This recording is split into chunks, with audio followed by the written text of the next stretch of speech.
welcome back to another episode of Devon's Beekeeping. And today, as you can see, I am working. I'm actually building nucs today, and at this time, I thought I'd just stop and give you guys an update as to what I'm doing as it relates to the queen rearing that I'm preparing for. So let's take a look and see what's going on.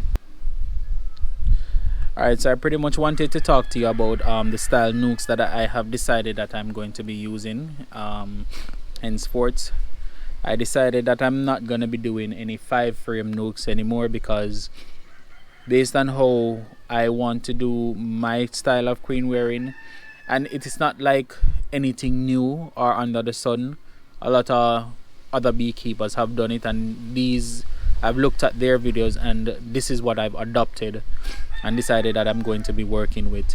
Now, I've opted to go 4-frame nuc and 6-frame nuc, and pretty much the 4-frame nucs were born pretty much out of the 6-frame nuc. Reason being is that as I'm building, I realized that most of the excess material that I have over are enough to actually make 4-frame nucs, and this can easily be adapted into the system that I want to do. So this is gonna accept 4-frame, and this will accept 6-frame. Now, the 6-frame nucs of using for nucleus colonies, that would have come from Ian Stepler, the Canadian beekeeper, and then this one, which the 4-frame style of nuc, would have been from Mike Palmer. Those are the type of colonies that he uses, and pretty much that is the system that I'm adapting, and I'm adapting both systems in a way. So how I plan on doing my queen rearing, I'm gonna do it coming after the end of the flow, or coming close down to the end of the flow. I'll do it, and then these colonies, I'm gonna build them back up into production colonies by the end of the year.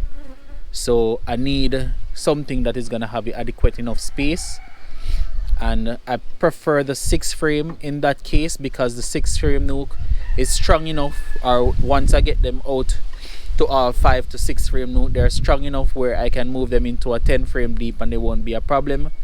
Whereas this one, I'd need to nurture them a little bit more to get the population really strong in order to work the way I want it to do. But as I move out those colonies into a 10-frame nuc, then the vacancies, I'm going to be doing a next set of grafting in about September. And those colonies is where the true principle of what I'm trying to achieve. So those colonies are going to be young. I'm going to feed them up to get them up into the season, but they may not necessarily be strong enough to provide as much honey as I would really want, and I really don't want to keep them in a nucleus stage where I have to constantly be skimming off strength off them. So when I make the second split back in September, and I'm those are gonna be production colonies for the following year, but at the same time I have to get them up strong enough. So those kind of colonies are gonna come with me into my into the honey flow. And because they're going to be going through a honey flow, they're going to be growing, and they're going to be building, and they're going to be bringing in nectar. So with these colonies, they can actually be stocked beside each other, and then also be given a normal deep to they can be given a normal deep in order to use that as a honey chamber that I can actually go ahead and reap. And again, you would have already seen Ian Stepler do this, so it's nothing new under the sun, but I think it's a great idea that what he does, and I'm gonna be adapting that into my operation. So let me give you an example of what you're seeing here. Is 3 of the 6 chamber stacked beside each other, and then by introducing a queen excluder across every one, then essentially these colonies become production colonies. And when you do it that way, you never really truly waste any resources in this case, because even though they're not strong enough to be a full-on production colony, they are still able to work together and still provide you honey crop, and then move on to being production colonies themselves for the next season. So this is the principle that I want to include in my operation.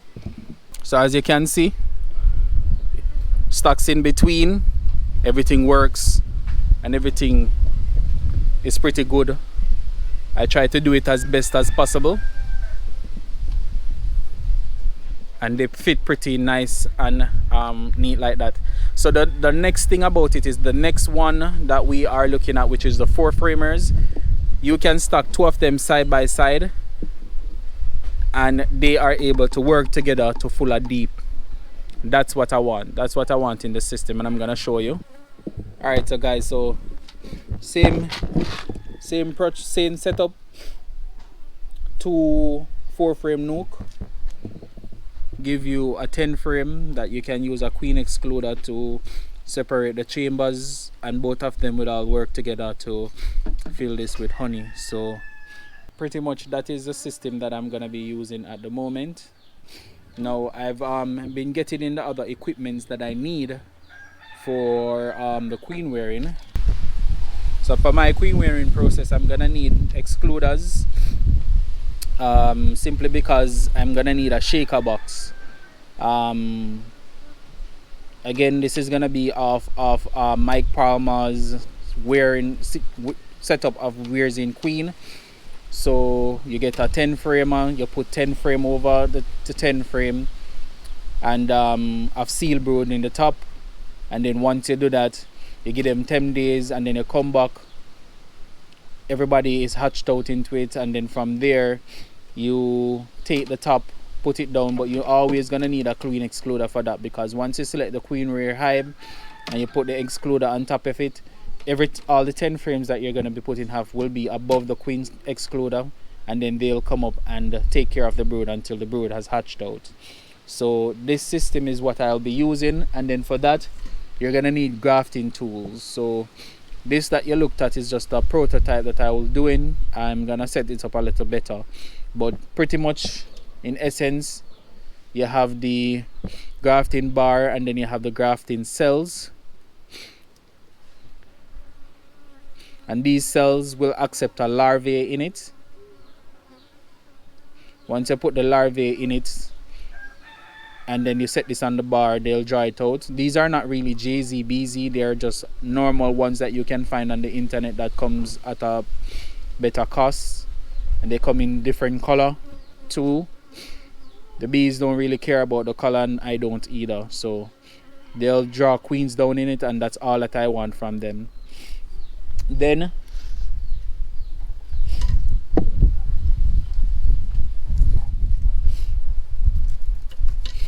you're gonna also need grafting tools as well. So these that you're looking at are 2 different types of grafting tool. I've personally used both of them before, but I prefer the Chinese grafting tool because it's a lot easier. All it is, it has a plunger that comes down and pushes off the larvae. So you would go into the cell, a normal cell, you'd go under the larvae and scoop out the larvae, and you take the larvae and deposit it in the queen cell like this, leave it in the center, and you're just pretty much gonna fill all of this. This is much easier because it's easier to take the larvae in and out of the frame. This one is okay as well because it allows you to have a view of what you're going to be seeing down into the cell. So you can go down, go behind the larvae, pick up the larvae, and then deposit the larvae in here. So it's whichever is more easier for you. I think you need more skills to use this one than the Chinese grafting tool, and this is way more cost effective too. So I prefer the Chinese grafting tool. So at the moment, when I get the queen cubs, they come in packs of 50. I have more, so this is pretty much all that you would need at the moment to do queen rearing.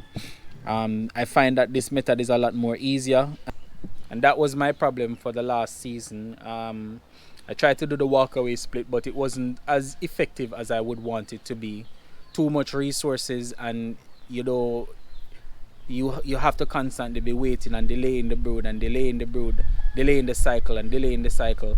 And once you keep delaying the brood cycle, that you're gonna find that a lot of the older bees die off and you only have a lot of young bees, and those colonies do poorly as well, especially when it comes on to building up for the season.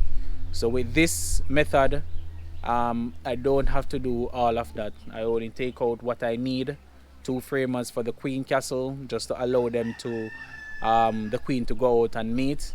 And then from there, when I'm gonna be making up splits with the young bees, I'm gonna already have mated queens to just introduce. And when you do it that way, you have a higher success rate of a nuke, because right away you've already had a mating queen. You're not interrupting the brood cycle as much as you would by just pulling out frames of nectar, pollen, young bees and larvae to let them create their own queen. So I think this is going to be a more effective method, and I think it will work better. I think it will work better as well for all the upcoming beekeepers as well, who want to expand, but expand in a way that doesn't allow them to waste a lot of resources. So I'm going to continue to finish what I'm doing today, but I just wanted to give you guys a sneak peek of what I'm actually doing. I'm preparing for not only the honey flow, because as beekeepers, normal beekeepers pretty much would be stocking boxes or buying equipment, but I build all my equipment at the moment. So when everyone is worrying about that, I have to be thinking ahead. So I'm building all the nucs now that I need for the so when the season comes to an end and I need to break down the stronger colonies, that's what I'm gonna need. I need all this equipment for. So that's the thing. So I have to always be thinking way ahead and building ahead of what is to come. So as soon as I build out the nucs, next project would be for building brood boxes, 10 framers for them for next year, to give these one space, and then just keep repeating the cycle, building more and more brood boxes and frames and everything and all the equipment that these new colonies that I will be making. Also, what I'll be doing, I'm gonna be raising batches of 32 queens, or 32 nucs I should say. I'm gonna be doing batches of 32 nucs. Ideally for any given location, I want to have anywhere from 32 to 40 colonies at any given location. I really don't want to go beyond that, and I find that 32 is a golden number for me. So at any given time I can raise 32 nucs, establish a new location, or work between certain locations, and I will be working on getting 2 locations for this year. One is gonna be mostly for nucs, and then one is gonna be another production area that I think has the potential of getting a lot of nectar. So who knows, we will see what the season actually brings. At the moment the girls are working, they're very busy. We had a lot of rain the past few days, and we're now just getting back sunshine, so I hope that that did not really interrupt the nectar that they were bringing in. So as we go along and I do another inspection, I'll be able to ascertain that. I'm gonna give them another week or so before I go back into the colonies.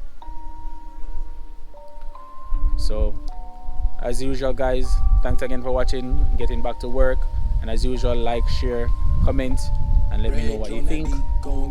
Bye.